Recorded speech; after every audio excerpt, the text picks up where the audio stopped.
Welcome to Wordy, Worthy Woman. Today we're joined by Claire Ogley. We recorded this at the end of Veganuary, but with International Day Without Meat just around the corner, it's all still very relevant. Claire will talk us through how the Vegan Society promotes veganism through its work throughout the year, no matter the season. This is a perfect episode for anyone curious about veganism in today's world. Should we just start? Let's judge it out, please. So today we're here with Claire, who works for the Vegan Society. So she's head of campaigns, policy and research. And we're going to learn a little bit more about what her role entails, a bit more about the Vegan Society that is celebrating their 80th anniversary this year, and explore why, it's a bit of a controversial topic, being kind to animals. So thank you so much for coming, Claire. I'm excited to talk to you guys. And we've just come off of Veganuary at the start of February. So how was last month for the Vegan Society? Yeah, it's always really busy, January with Veganuary. So we usually have quite a lot of campaigns on the go. We usually have kind of actions that we're taking. And this month we had a Veganuary parliamentary drop-in. So we were kind of putting our flag down to find out which of the new MPs were interested in, the kind of issues and might want to help us with actions. So we did that in the middle of January. And we also had a kind of headline speaking slot at the Sustainable Foods Conference to talk about plant-based transition. That was more for other businesses and more kind of less on the consumer side. But yeah, that's what we did for January. And you've been working with the Vegan Society for 3 years. How would you say parliamentarians, MPs, or different conferences, like how do people react to veganism today compared to how they did 3 years ago? That's an interesting question. I think, it's super interesting. I feel like on a kind of societal level, there was quite a lot of interest a few years ago, and I think that has potentially plateaued out on a kind of cultural level. Not to say there are fewer vegans, there aren't. It's definitely still going up as a trend. But interestingly, on the policy side, there was a lot less interest a few years ago. But internationally, there have been a few moves towards promoting plant-based and plant-based diets and foods internationally. So in Denmark, in Portugal, in the EU. So in some ways, the interest is growing in that sphere. Whereas, I was actually in Finland just a couple of days ago, and so I grew up in Finland, and there were so many vegan products. Like we went to a restaurant, like vegan pizzas, when we did a grocery run, lots of vegan products. I feel like EU has really committed to it. Yeah. But that's so interesting. Why do you think, from the policy aspect, UK has plateaued? I think the last government was not particularly supportive of the concept, so there hasn't been the support at a political level that perhaps other countries have seen. But I think there's a real potential now with the change of government, and there's new food strategy coming out. There is a real opportunity now with the food strategy, and I think that particularly with the kind of climate crisis, that's why we're seeing these moves on a political level, because there just isn't any alternative in terms of decarbonising the food system. The only, it's not the only political measure for veganism, but there's no kind of sustainable food system that doesn't involve a significant reduction in meat and dairy consumption. So you sort of have to promote it on a political side if you want to get that. So can I ask, how much of a contribution does the meat industry and how much benefit does going vegan have to, let's say, if you want to reduce your carbon output? How is that sort of calculated, and how much of an impact is eating meat having on the environment? Yeah, that's a great question. So as a kind of overall look, the food system is responsible for about 20% of emissions, and of that, the majority of that is meat and dairy. So just looking at that from that kind of whole global perspective, it's a big contributor in that particular sector. And then if you look at just individual vegan diets, I think they found that it was an individual vegan diet would be 75% of the emissions of a normal kind of traditional diet. What is it about a non-vegan diet that is so detrimental to the environment? Yeah, that's a really good question. So on the one hand, it's kind of methane emissions that are particularly detrimental, and then ruminants, which is grazing animals, are I think it might be the main source of methane into the atmosphere. So obviously from that perspective, it's a really big contributor.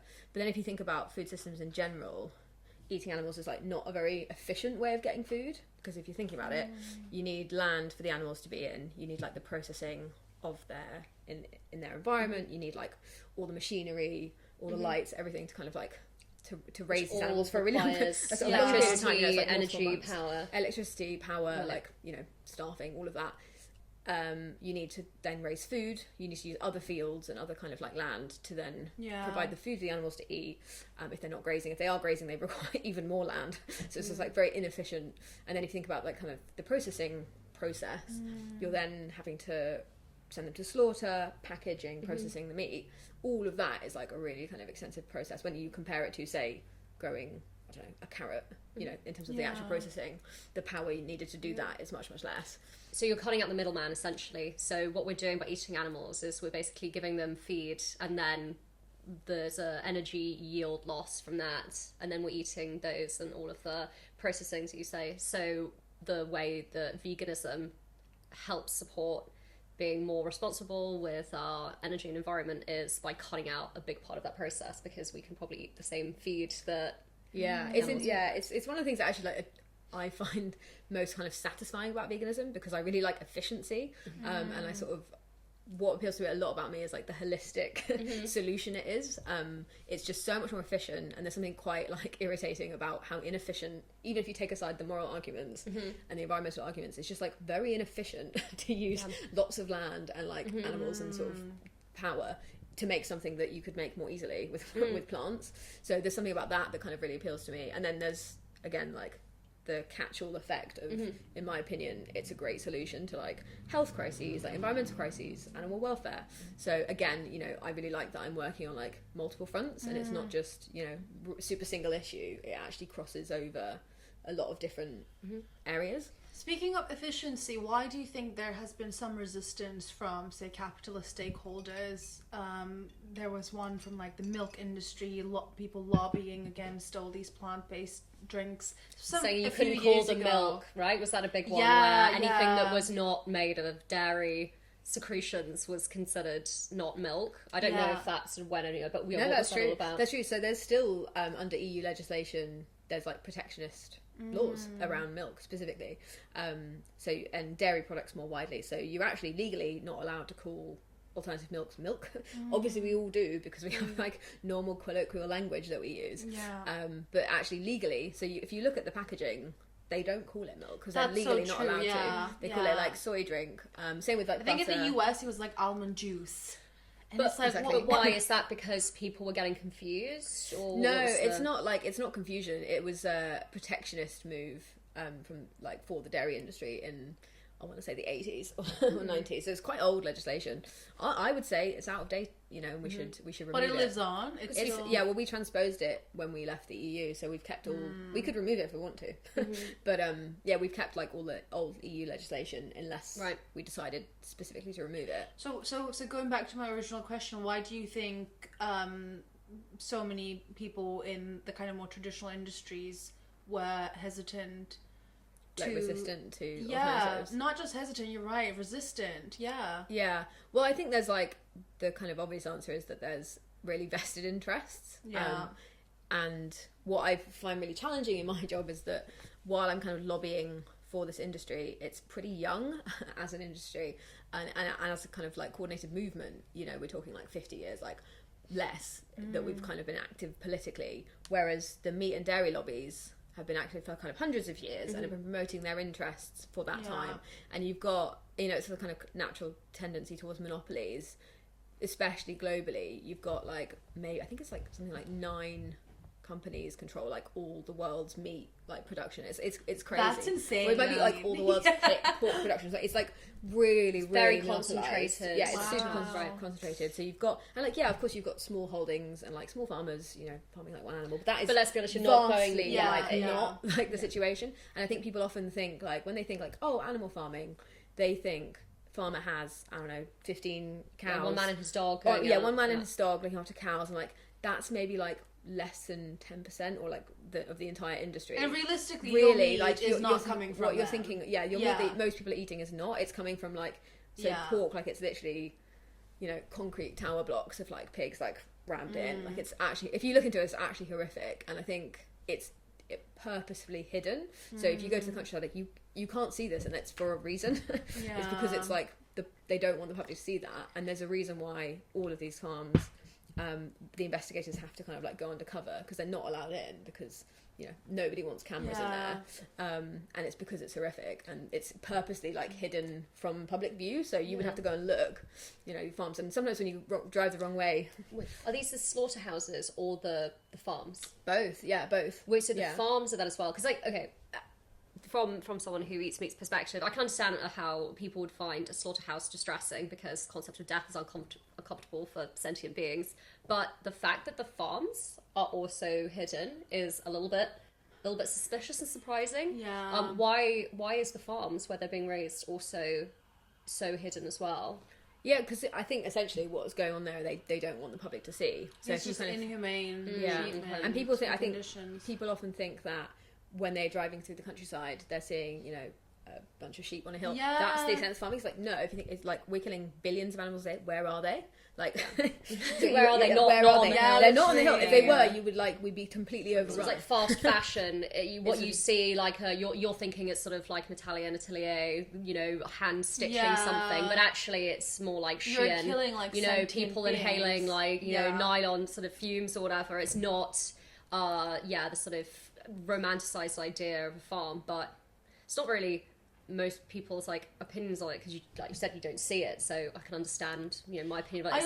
I also think it's not just like they definitely try to hide it, and most people are not aware of the conditions of these farms and slaughterhouses, but it's also like people live in denial as well.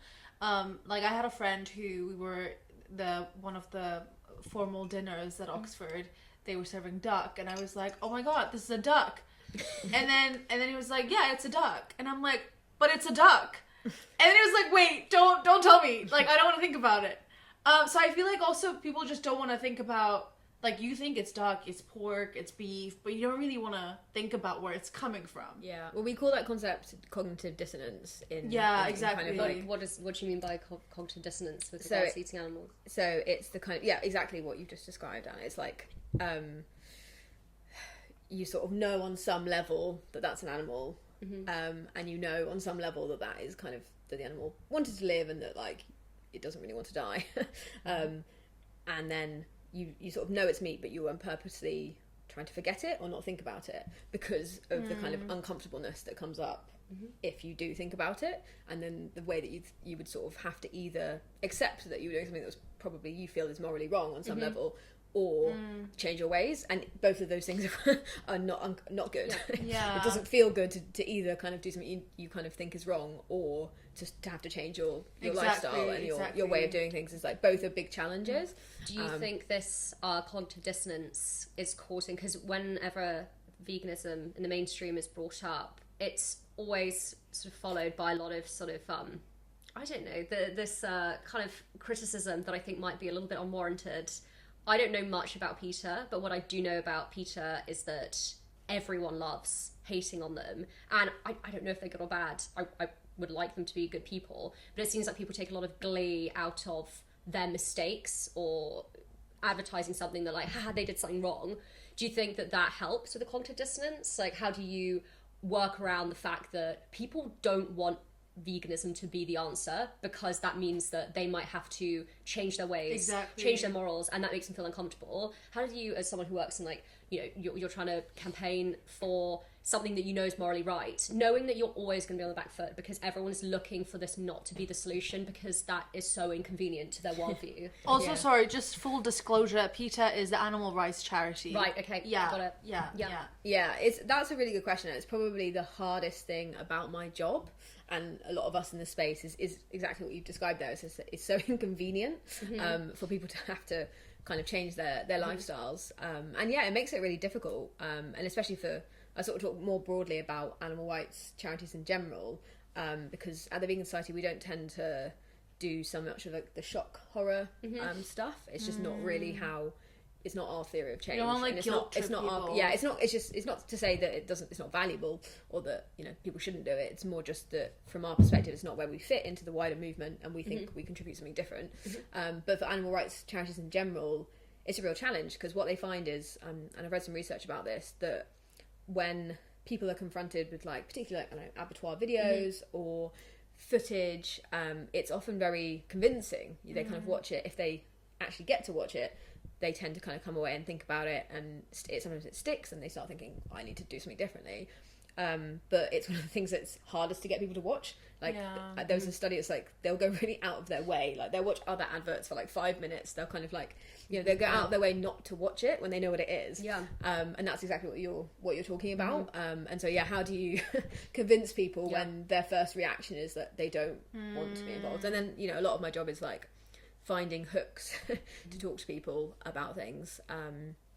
So we have a new campaign called The Future is Vegan, and it's a kind of sort of virtual reality based campaign where we're looking into the future and trying to explain why we think our version of the vegan world is better than the current world, really to try and get around that kind of resistance that people have to say, like, okay, let's imagine something different, like how might our world look different, what might we expect, like, to see more animals, maybe more wild animals, because we're not kind of destroying biodiversity, maybe cleaner rivers, maybe things like, you know, animals living peacefully in their kind of natural habitats, that kind of thing, to try and sort of get over that initial resistance that people sometimes have.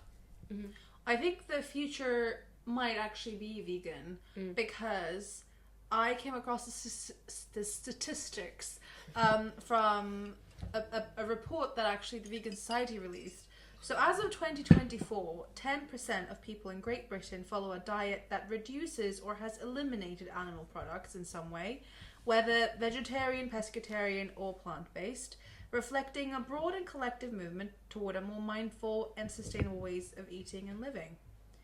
Now, I think that's incredible, because out of the 10%, approximately 3% are vegan, which translates to 2 million individuals. And this is up by 1.5 million since 2018. Yeah. So within like slightly over half a decade, you've been able to encourage 1.5 million people.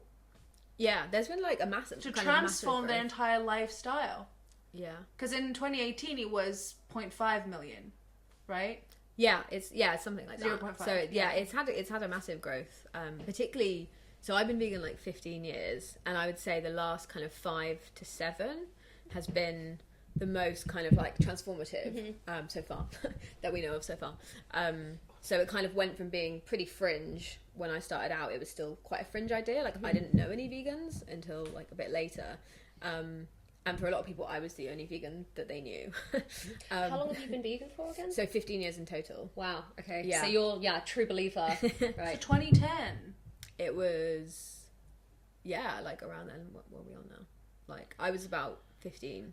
So and almost 16 years. What made actually. you decide to be vegan? Because 15 years ago, I don't even think vegetarianism, like, there was Linda McCartney sausages and Lisa from The Simpsons, and like beyond that, not much. So how did you? They are still iconic. I still have them too. I have them every day. Yeah, they're so good. good. So how did you 15 years ago come to the decision to become vegan? So I was already vegetarian, I think, because I was maybe quite a precocious kid, and I was like, made the connection when I was maybe about 8 and thought, like, I can't eat animals, they're my friends. And then when I was 15, I did a religious studies project. They set us, like, just do a project on, like, some ethical topic that you find interesting. So I started looking into animal rights, and the more I started reading about it and kind of looking at the research and everything, I just started thinking it's so hypocritical for me to not eat meat but still be kind of consuming dairy and like other animal products, when I've just read about how horrendous these industries are, and like the abuse and everything that animals are suffering. So thinking about it, and I thought, like, I should try and go vegan. I've started reading about this thing. Let me try it for a day or a couple of days, see how it goes. And I found it easier than I thought it was going to be, and I just kind of kept it up. And yeah, I mean, at the time it was quite fringe, and I was viewed as quite weird in my class, and by people more generally. But there has been a big shift, even just anecdotally from my perspective.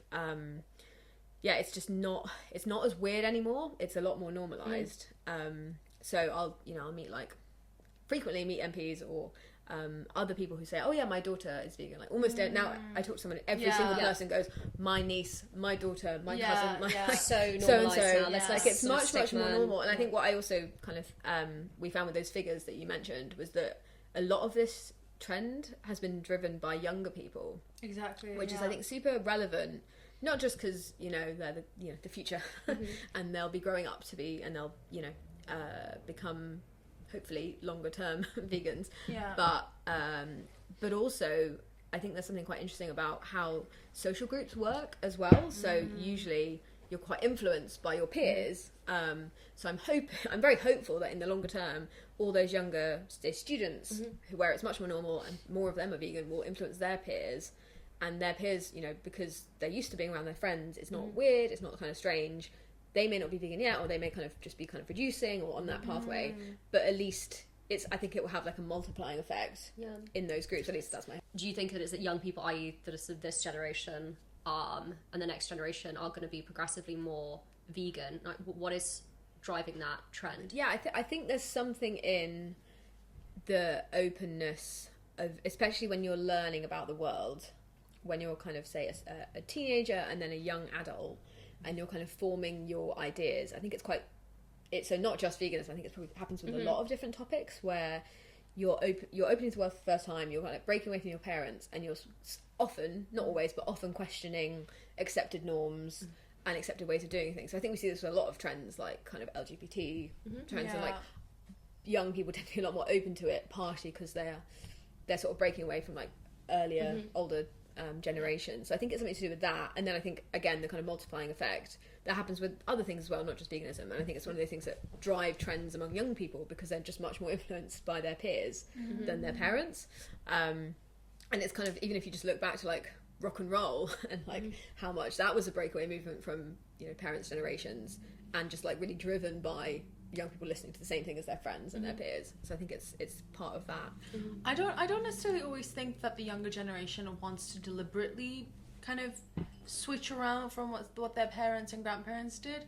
It's just that with every new era, the circumstances are very different, your priorities are different, your struggles are very different. So now we live at a time where we don't have to consume animals, and we no longer need to like we can get protein from other sources. You can fully have a very nutritious diet and lifestyle without consuming animal products, without having fur jackets and leather boots, like it's completely possible. Whereas maybe say 50 years ago, maybe it wasn't possible. I mean, I don't know. It depends where you were. Geography matters, socioeconomic class mattered maybe back then, maybe it doesn't matter anymore. I mean, that's another interesting thing, because people often talk about how being vegan is expensive and it's what privileged white people do. Like, what do you have anything to say on that? Because that's something that I hear often. I think that's such a good question, and that always kind of I guess slightly frustrates me, because what I find actually in the movement is that that's not the case. So when we did our you mentioned our big survey that we did, and the demographics we broke it down by, we were particularly looking for trends, partially to understand who's more likely to be vegan or reducing or have like a kind of diet that does that, plant-based, a vegetarian, whatever, partially so that we can give a good report on like what our community looks like, but also to understand who we're talking to, who our audiences are for our campaigns and kind of policy work.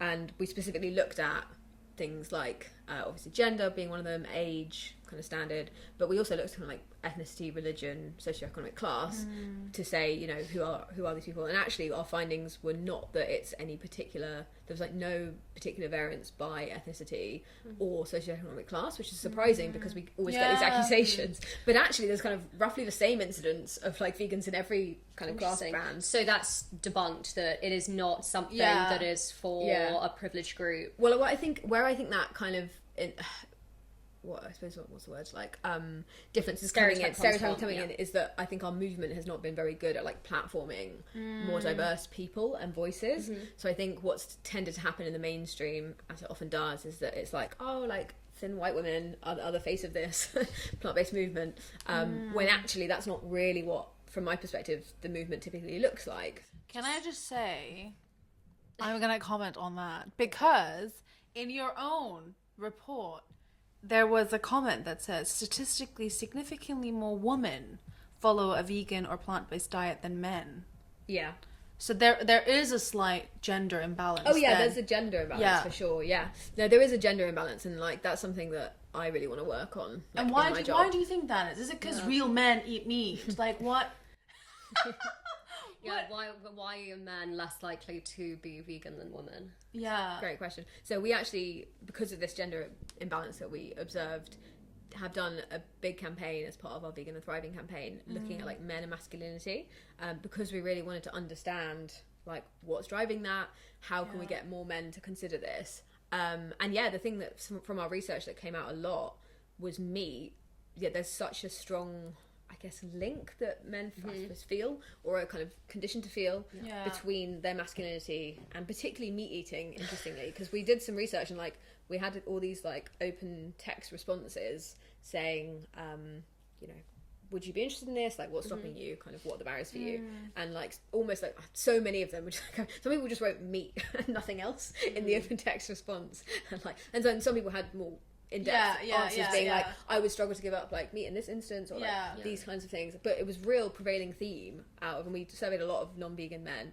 And then interestingly as well, we really wanted to uncover like why vegan men, like how they've come to it. So we've got some, I think, quite cool interviews on our website with young vegan men, asking them, you know, how does this sit with your masculinity? How do you view it? Do you see it as something that is like completely compatible with your masculinity? Is it something that you feel like you're kind of protecting animals, or you're doing a kind of like, I suppose, like really manly thing? Or do you see it sitting completely outside conventional norms of masculinity? Do you feel like in doing that you're kind of breaking with it? It really like warmed my heart actually, because these men, like, it's so lovely, like they're so thoughtful, like they've got like really considered responses to that question. They kind of, some of them come at it from like a perspective of like, I feel like I'm doing something quite like radical here, and I'm not conforming to this. And then some are like, I see it as totally compatible, I don't have I see it this way. So I really recommend people check that out, because it gave me so much hope. I was like, oh, some of these kids are like totally all right. I sorry, the correlation between masculinity and eating meat, I don't understand what it is about diet but I understand culturally that people will be like, ooh, eating a salad, that's a bit femme, isn't it? And like, I understand the stereotypes. I'm not completely oblivious to like the fact that, you know, men think it's effeminate to not to eat salad versus a steak, but it's got no correlation to like there was a lot, I don't know if it's so popular now, you can tell me this, of like calling people soy if they were a certain stereotype, which would sort of also be you're effeminate, you're you know, like on the left, you're sort of soft. And I can't help but notice that soy is and I'm sure this is where it originated from, I can't be sure, but calling someone soy is probably referring to the fact that they're vegan. And like, it's very telling that that language is being used to like, it's derogatory, right? Like, is this just people being childish, or is this coming from like some sort of like place in the male brain that like really needs meat in order to feel like a man, like they need it, it's part of their identity. Like, please explain why soy is a thing. Well, I can actually, if you want me to get pretty political, like theoretical about it, pull the mics up, give me this mic.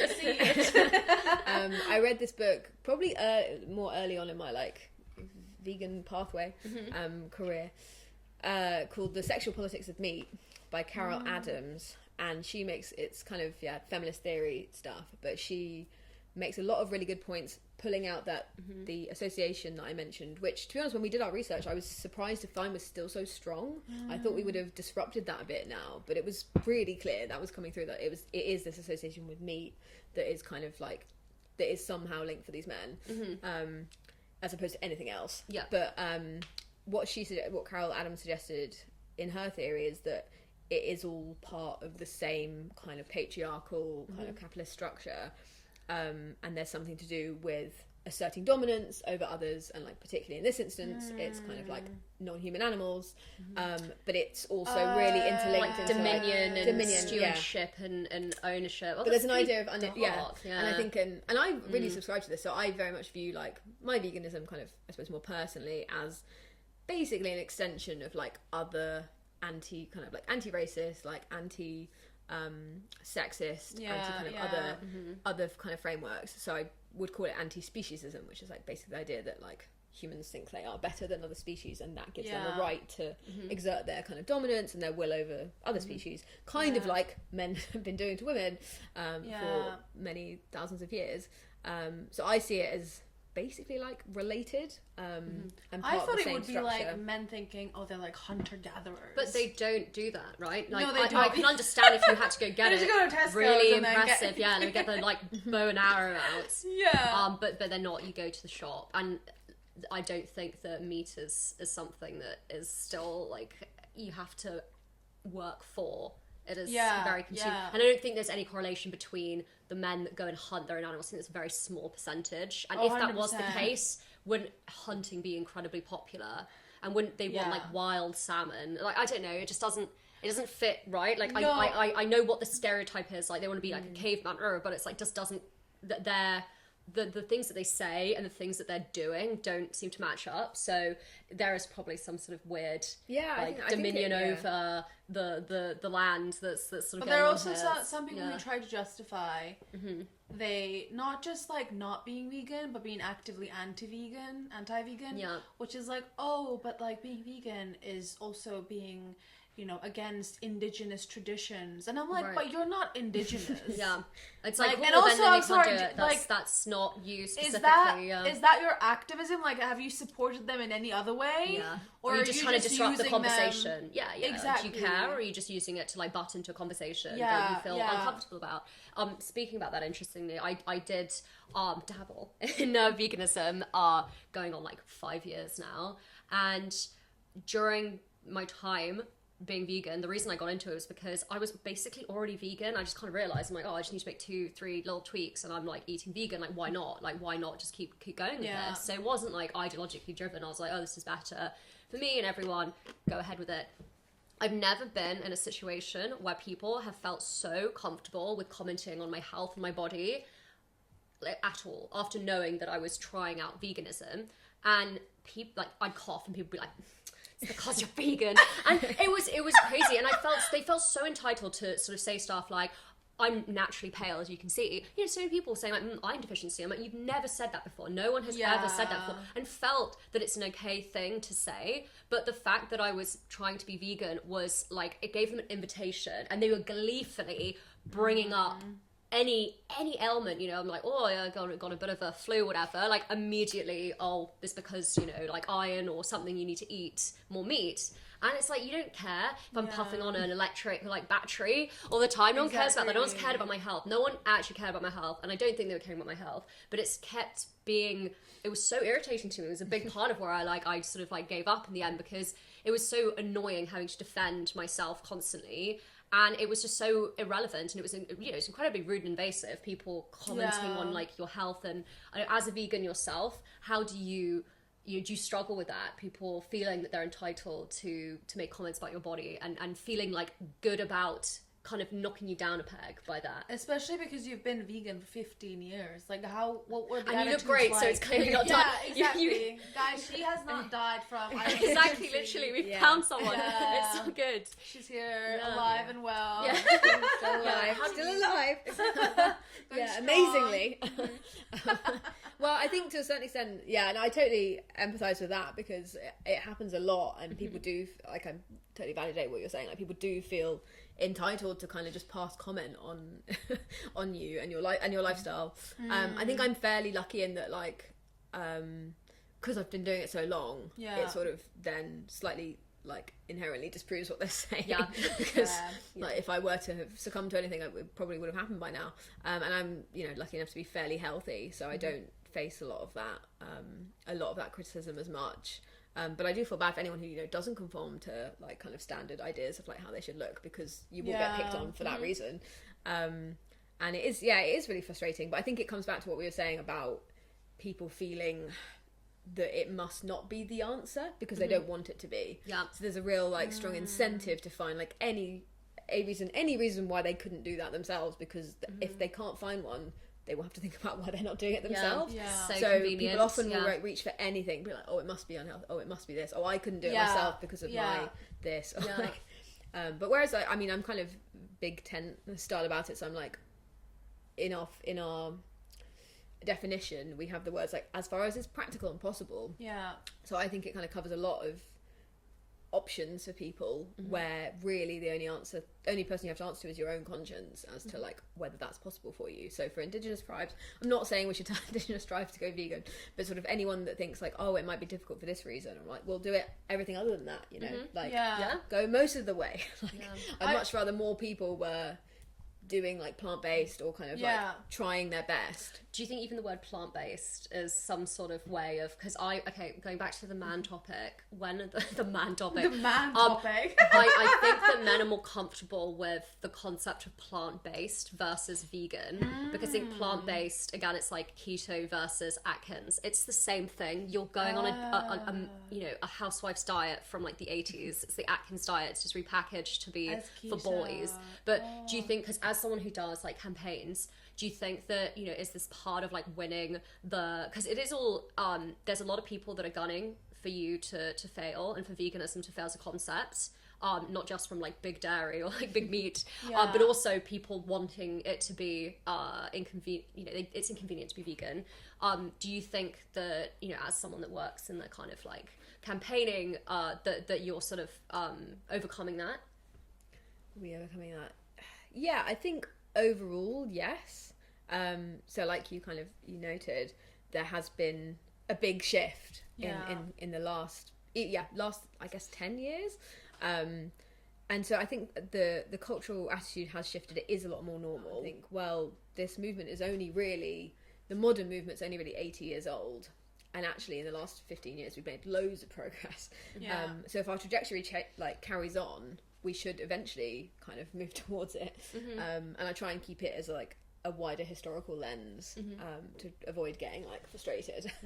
Is that the largest group of vegans had been following the lifestyle for 6 to 10 years. This suggests that a significant societal shift toward more mindful and ethical eating began sometime around 2015.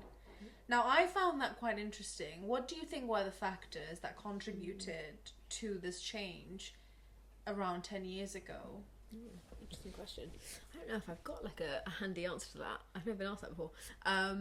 So what happened in like 2015? Like 10 years do you ago? think it was just kind of like Greta Thunberg? I mean, I don't know if she was. I think there was an element there back then. of sort of so that's 10 years ago. environmental what was going on? awareness rising. And getting kind of particularly shared with the world and shared around the world. And like adults more in news. control of I think millennials kind of growing up and having more control over what they were eating and choosing to eat, and I think probably something to do with social media kind of amplifying ideas like that. So I do think there was like, also when it that becomes guy, more popular, Earthling Ed. I don't know if you know him. I do know him. So he like blew up at one point. He went viral before viral was a thing.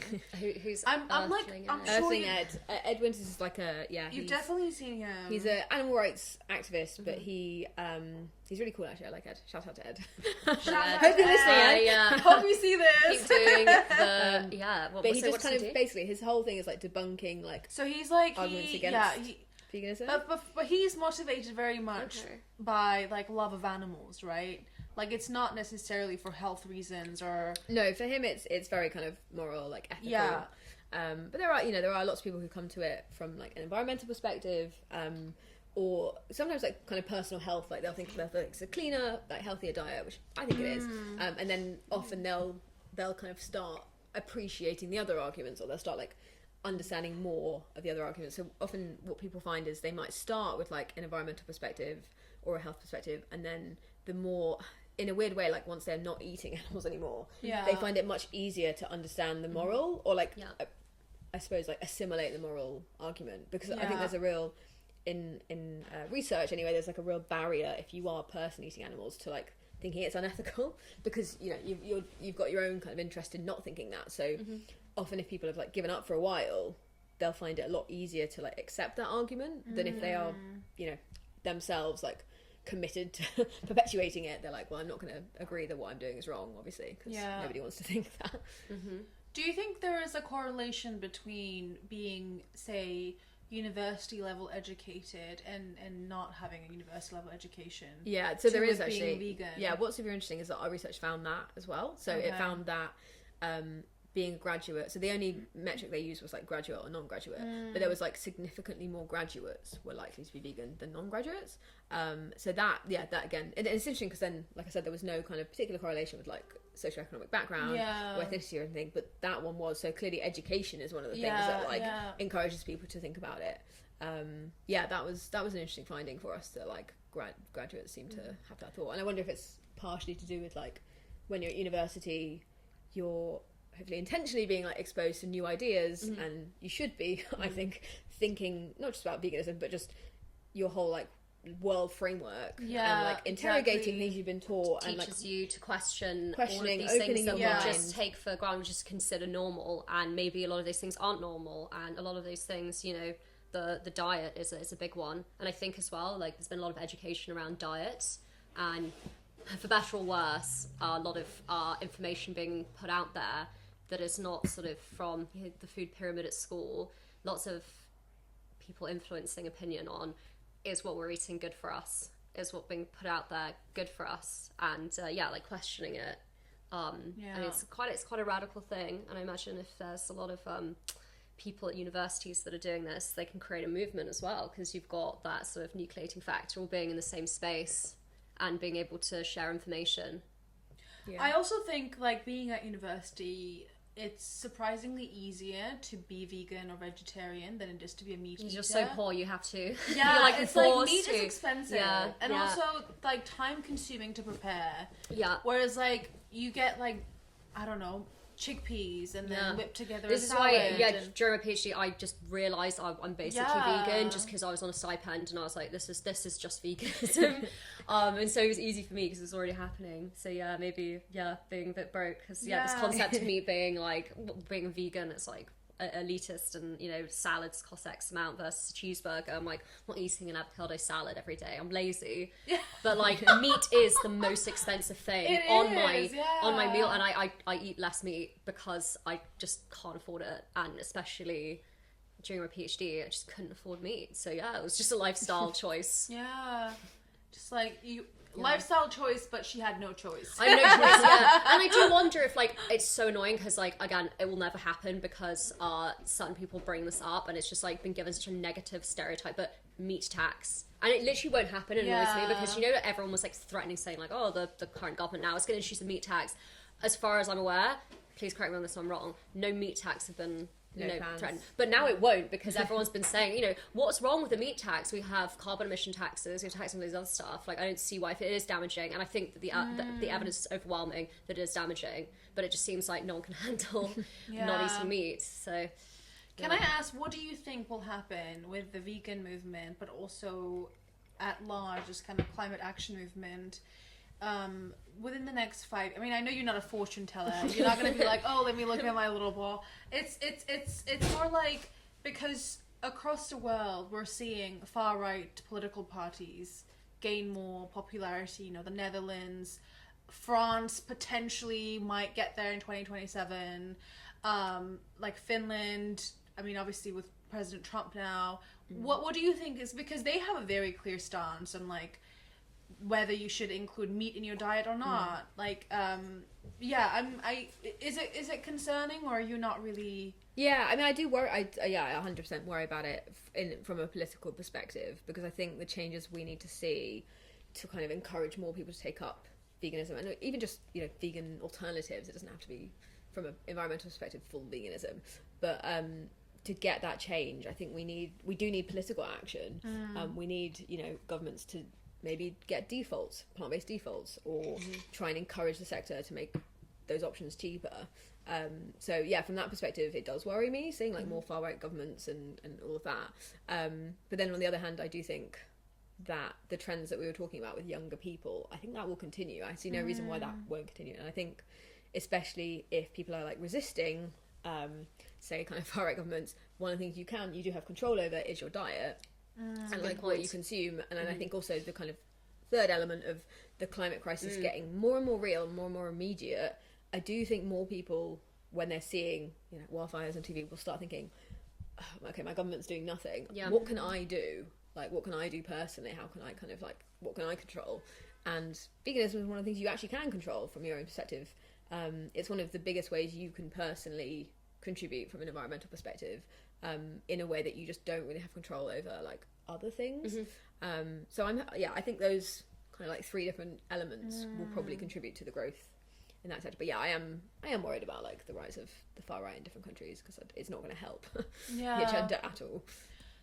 Having been vegan for 15 years, working with the Vegan Society for 3 years, having followed like the vegan trends for however long, 15 years that you've been vegan, what do you think of organizations like Just Stop Oil, Extinction Rebellion?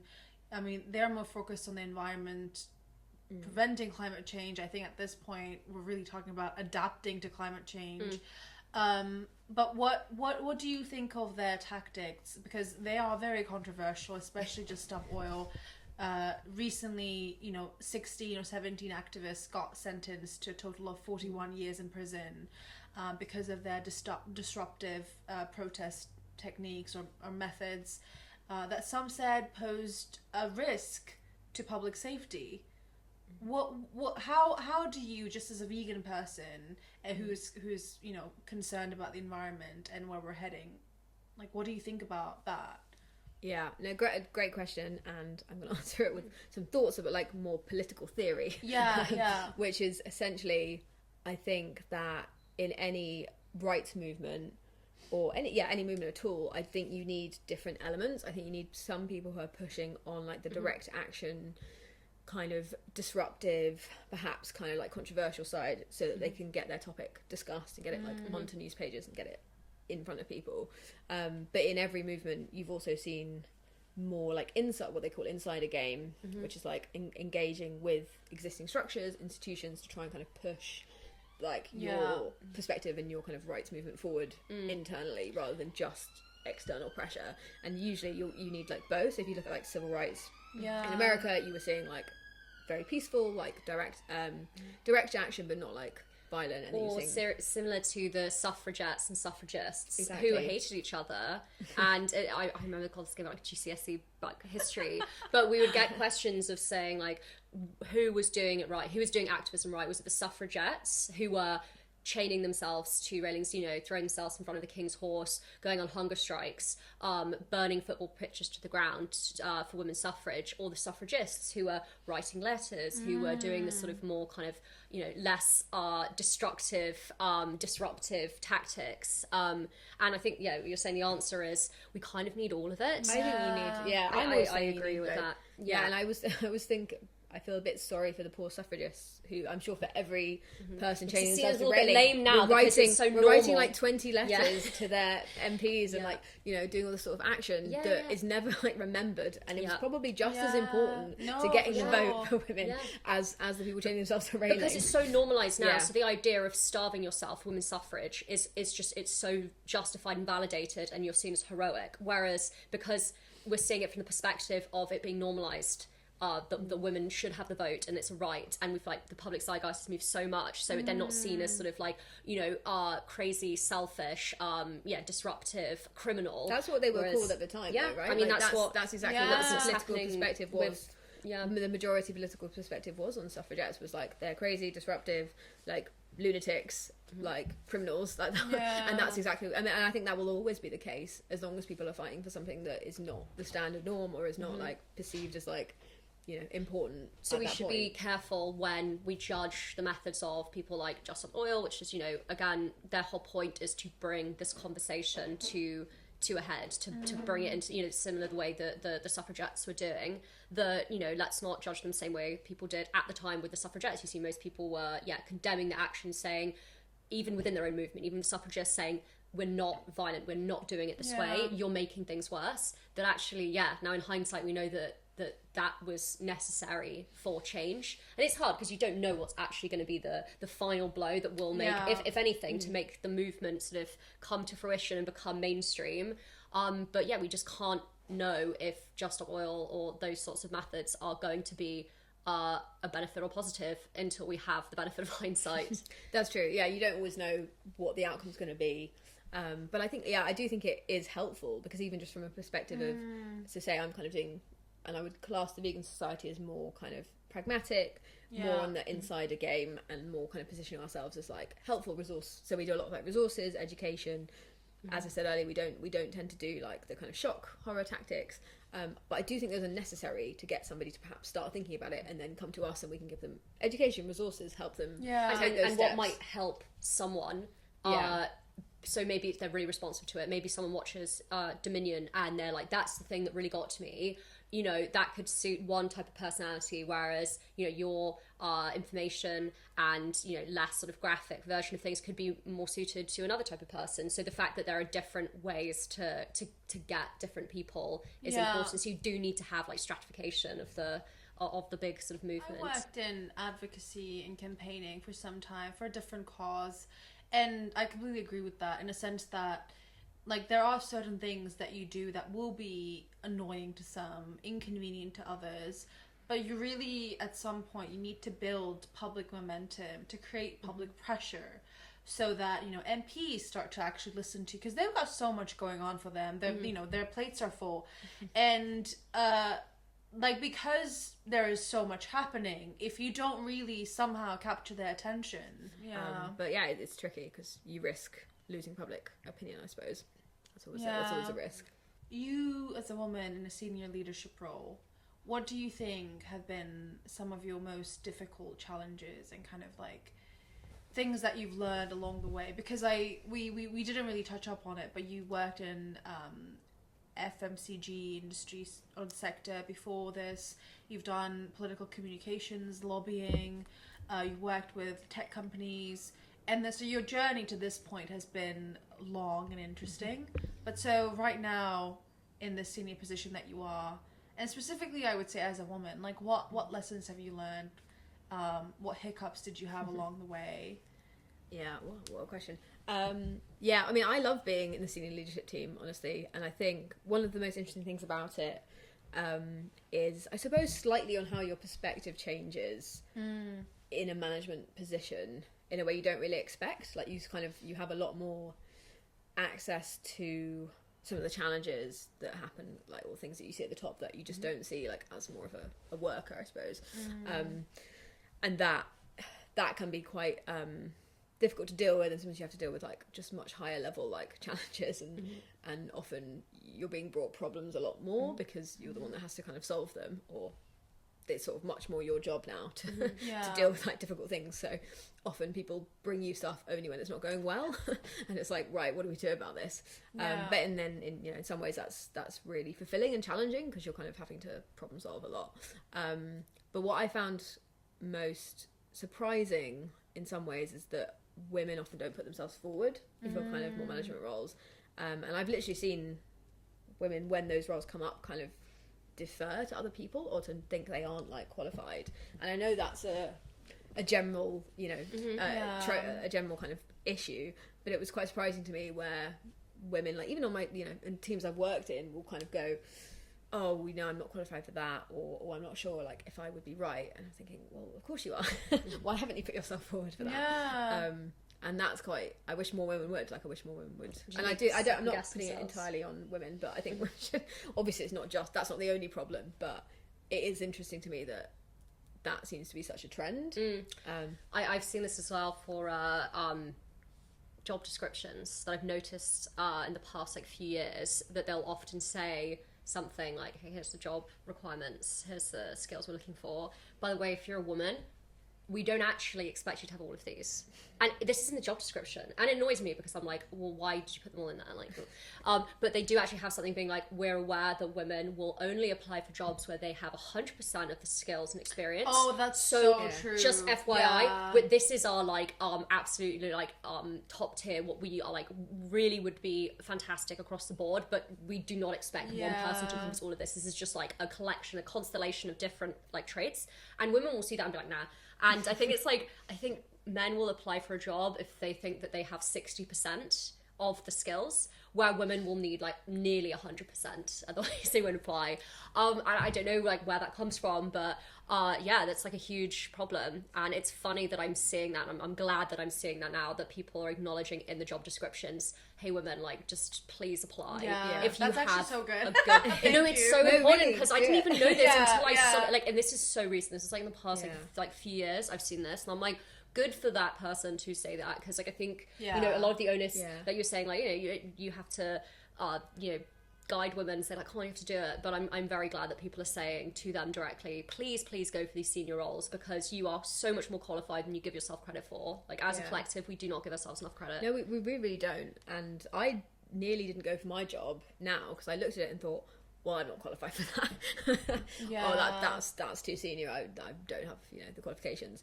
And I was quite surprised when I interviewed and then got it. The whole way through I was like, they're not going to give me this job. I'm obviously not qualified. And you're absolutely killing it. Yeah. And you're So then I got exactly into the job and I had this real imposter syndrome period. Funnily enough, like right before I actually started doing the job, the 3 months of my notice period, I was like, what if I can't do it? What if I'm not able to do this job? And spent like 3 months in like fear. And as soon as I got into the job, I was like, I can do this. I not only can I do this, I can do this well. I have all the skills needed. Anytime someone brings me a task, I'm like, yeah, I can do that. I've done this before. So it really switched, and I don't have that anymore. But there was a real like period of time, and I've, like I said, noticed people in various teams going, oh no, I'm not. You know, I couldn't do that. I think, why not? You should. Like, at least go for it. At least try. This literally just tells us why there's so much work that still needs to be done. Yeah. Like, I was applying for a job, and it said that you needed to have 5 years of experience in crisis comms, and then I was like, oh my god, I don't have 5 years. I've got like 4.5 years. Yeah, I can't do it possibly. Yeah, like, it's so true. I think I'm missing the 4 months. And then while like my partner is just like applying left, right, center, doesn't even think about it. It's like they always instinctively know that they're not actually being serious. Like, And you see it in applications as well. Like when I'm hiring for jobs, I see women consistently put themselves forward for jobs that they are like overqualified for, like, and not crazy. like, and then kind of vice versa. Like men will just put themselves forward, and you're like, which is why do you think you're qualified for I this think role? that's the way to do it. Like, you don't have any things on the list. Go honestly, fair play. Like, maybe it's annoying for you. I apologise that you have to sit through all these like incredibly like unrelevant like CVs, but I think I need to take a leaf out of men's work. I'm just apply. Like, what's the worst they can say is no. You're already not hired by them. They can't like not hire you harder. You know, just go for it. You will put the website on Vegan Society turned 80 this year. Yeah, happy Actually, birthday. I wanted to ask about I will talk that. about it just because it is our 80th that year, and also because I think it's kind of fun and interesting. So essentially, the way it came about was Donald Watson, shout out, our founder. Thank you, Donald. In like 1944, he was what they called at the time like non-dairy, like vegetarians. And he was a member of the Vegetarian Society. This is what they started out calling themselves. Wait, this is right after the Second World War. Well, it's right? in the middle of it, like in 1944. Oh, Dude was locked in. Dude was locked in. he was Still like, probably a no, conscientious Germans objector. overhead. I will not like. He was like, listen, I've got different priorities. I'm literally, but yeah. Anyway, It's such a good question. I don't know exactly what he was doing in the war. He might have been. Yeah, it makes sense if he's a conscientious objector. I think he might well have been a conscientious But objector. anyway, so he came up with this idea, and he thought like he's a part of the Vegetarian Society at the time, which was older, and he wanted space in the newsletter for his own philosophy, and they wouldn't give him any. So he was like, let me do my own breakout group, and he had 25 members that he got to kind of join with him, set up the Vegan Society at that point, and then slightly later came up with the definition of vegan, which was that we have more or less a similar version of today.